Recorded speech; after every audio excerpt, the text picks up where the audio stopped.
যে আল্লাহর রহমতে সারা বাংলাদেশে সফর করার পরে 53-54 বছরে আমাদের দেশে ইসলামের পক্ষে ওলামায়ে কেরামদের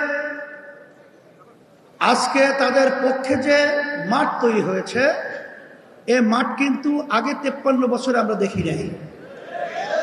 এখন আমাদের এই দাবিগুলো বাস্তবায়নের জন্য আমাদের আজকে শপথ দিতে হবে, প্রতিজ্ঞাবদ্ধ হতে হবে, যেই বাংলাদেশে শতকরা 92 জনের মধ্যে মুসলমান বসবাস করে, এই দেশের ভিতরে ওলামায়ে কেরাম, বাংলাদেশের রাজধানী ঢাকাকে বলা হয় মসজিদের নগরী, এই দেশের ভিতরে বুলন্দ আওয়াজ থাকবে ওলামায়ে কেরামদের, ইমামদের, খতিবদের।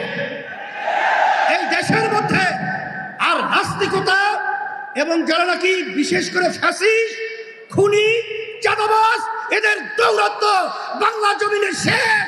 আলেম ওলামার বাংলা আজকে মাটি তৈরি হয়েছে, আমাদের আওয়াজ তুলতে হবে, ইমামদের ইজ্জত রক্ষা করতে হবে, খতিবদের ইজ্জত রক্ষা করতে হবে। আজকে যদি ইসলাম রাষ্ট্রীয় পর্যায়ে ক্ষমতা যায়, ক্ষমতায় যদি আজকে যেতে পারে, আজকে এই দাবিগুলো বাস্তবায়ন আল্লাহর রহমতে 1-2 মধ্যেই বাস্তবায়ন হবে ইনশাআল্লাহ। আর আমি যেটা লক্ষ্য করেছি, যদি আজকে আমরা একতাবদ্ধ হয়ে ইসলামের আওয়াজকে আমরা বুলন্দ করতে পারি, তাইলে বিগত দিনে আমাদেরকে যারা বারবার বোকা পেয়ে ধোঁকা দিয়ে আমাদেরকে ক্ষমতার সিঁড়ি হিসেবে ব্যবহার করে, বারবার ওরা যে আমাদেরকে নিয়ে যে অপমান অপদস্থ করেছেন, আলেম ওলামাদেরকে, ইমামদেরকে যেভাবে নির্মমভাবে বিভিন্ন কেস, মামলা, হয়রানি, গুম, খুন, এটা আল্লাহর রহমতে আর দেখতে হবে না।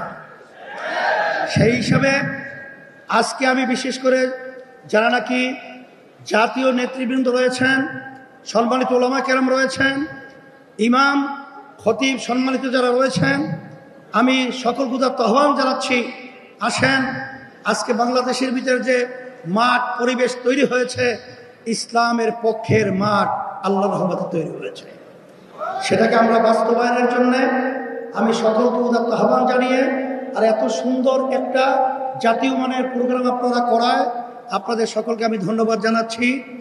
আমিও আপনাদের সাথে আল্লাহ যদি কবুল করেন খাদেম হিসাবে আপনাদের এই দাবিগুলো বাস্তবায়নের জন্য আল্লাহর রহমতে আমরা চেষ্টা করব। আল্লাহ কবুল করুন।